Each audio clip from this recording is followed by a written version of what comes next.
వాన అయితే ఫుల్గా పడుతుంది. సౌండ్స్ అయితే వింటున్నారు అందరూ. బీభత్సంగా ఉందన్నమాట వాన. సో మెట్ల మీద దిగడం కూడా భలే కష్టంగా ఉంది, జారుతుంది. లైట్ వేస్తే తెలియదు.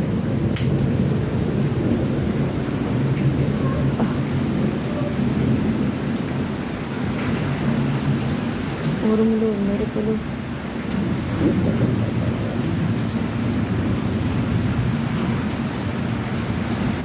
వాన భలే పడుతుంది.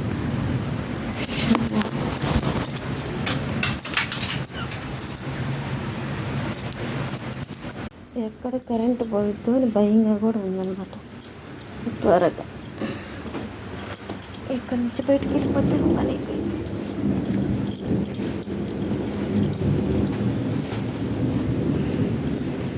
మెట్ల మీదకి ఇలా సైడ్లో అలా వాటర్ వస్తాయి అన్నమాట.